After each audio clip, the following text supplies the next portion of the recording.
ও মুসলমান ইমানদার বন্ধুরা আমার, সাহাবী জিজ্ঞাসা করে, ওগো নবীজি, যেদিন দুনিয়াটা কিয়ামত হয়ে যাবে, হাসরের মাঠ কায়েম হয়ে যাবে, কোটি কোটি মানুষ থাকবে, সেদিন যদি আপনারাকে আমরা না পাই, মনে শান্তি পাব না। নবী গো, সেদিন আপনাকে আমরা কোন জায়গায় পাব?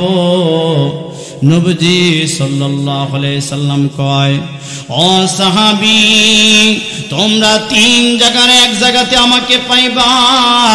এক নাম্বার হলো তোমরা আমাকে হাউজে কাউসারের কিনারাতে পাইবা, যে হাউজে কাউসারের মালিক আমার আল্লাহ আমাকে বানিয়ে দিয়েছেন। আমি হাউজে কাউসারের পানি আমার উম্মতকে হাউজে কাউসারের পানি পান করাইয়া তাদের কলিজা গুলি আমি ঠান্ডা করিয়া দিব। জোরে বলেন সুবহানাল্লাহ। নবী কয়, ও সাহাবী, তোমরা হাউজে কাউসারের কিনারে আমাকে পাইবা।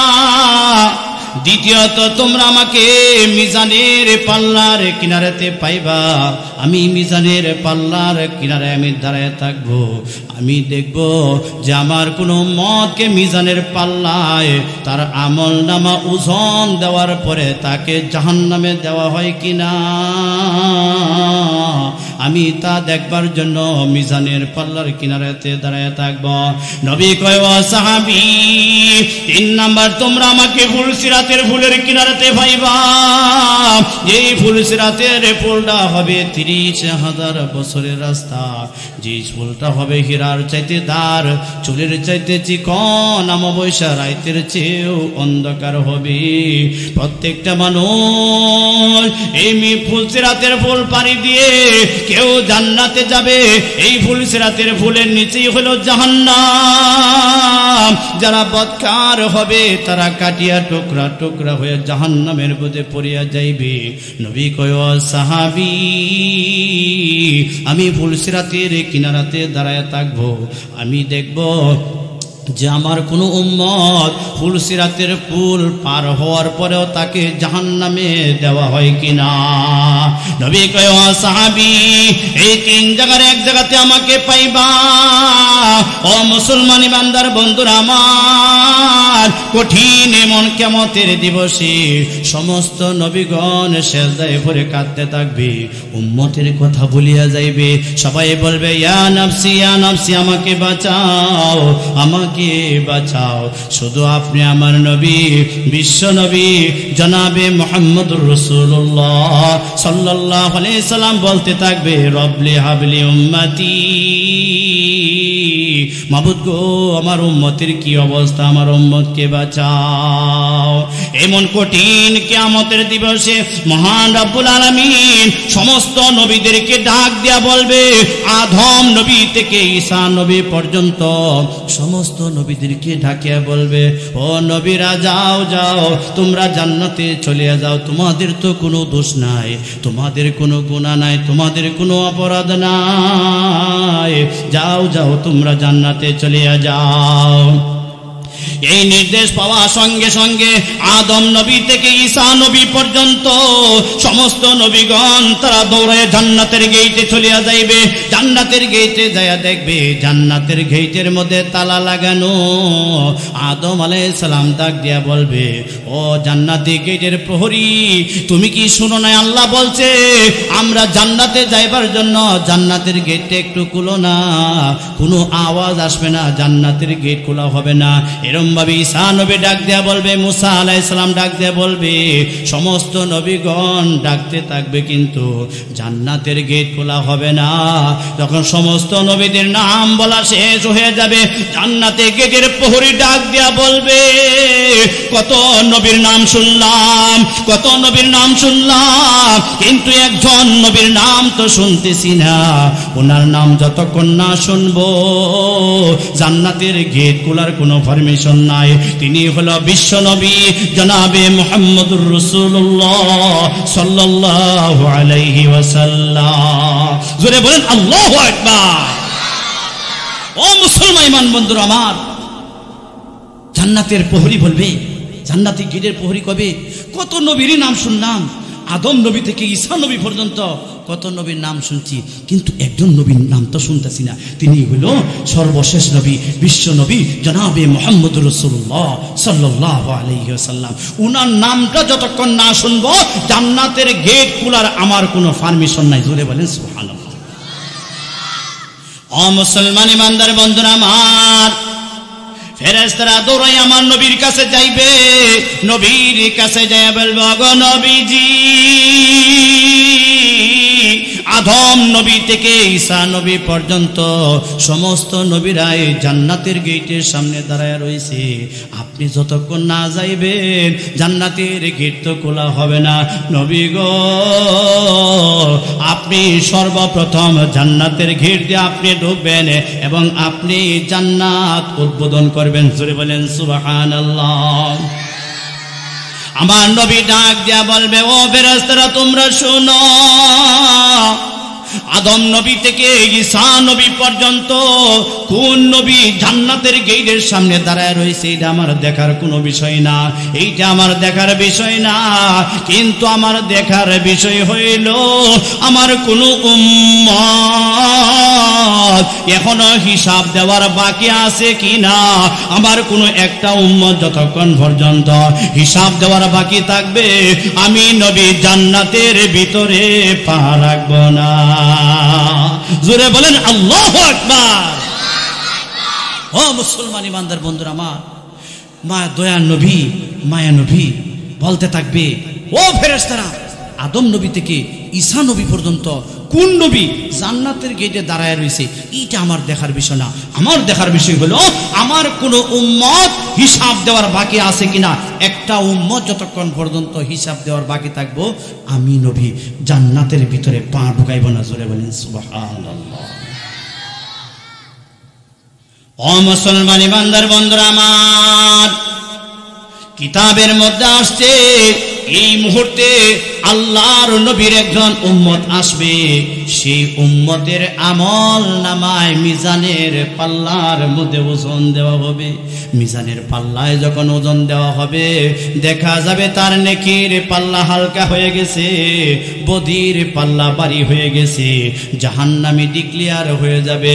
এমনি ফেরেশতারা তাকে টান দিবে জাহান্নামে নিয়ে যাবার জন্য।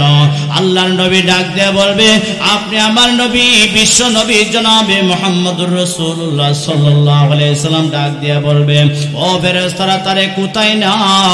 তখন ফেরেশতারা বলবে তাকে জাহান্নামে নিয়ে যায়। এমনি ফেরেশতারা বলবে সে তো জাহান্নামী, তার নেকির পাল্লা হালকা, বদির পাল্লা হলো ভারী।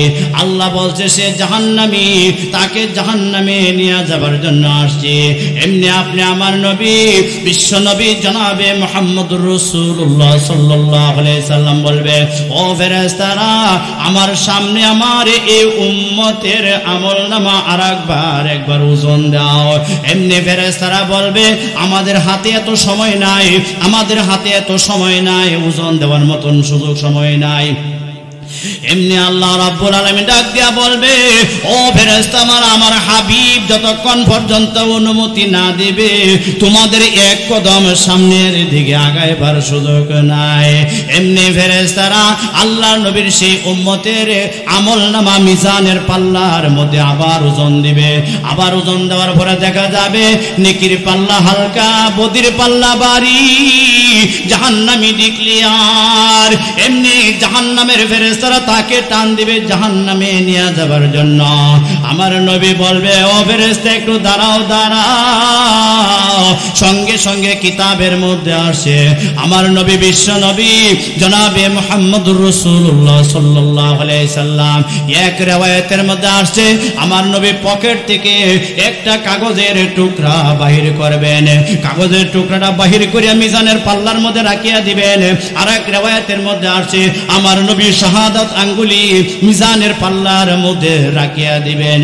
মিজানের পাল্লার মধ্যে যখন শাহাদাত আঙ্গুলি রাখিয়া দিবে সঙ্গে সঙ্গে মিজানের পাল্লার মধ্যে নেকির পাল্লা ভারী হয়ে যাবে, বদির পাল্লা হালকা হয়ে যাবে। জোরে বলেন সুবহানাল্লাহ। এই জাহান্নামী বান্দারা জান্নাতি ডিক্লিয়ার হয়ে যাবে। তার নেকের পাল্লা যখন ওজন হয়ে যাবে, বদির পাল্লা যখন হালকা হয়ে যাবে, এখন তার নাম জাহান্নামের তালিকা থেকে কাটিয়া আমার আল্লাহ এই বান্দার নামটা জান্নাতি বান্দাদের তালিকার মধ্যে উঠিয়ে দিবে। এমনি জান্নাতি ফেরেশতারা আসবে তাকে টানিয়া জান্নাতে নিবার জন্য।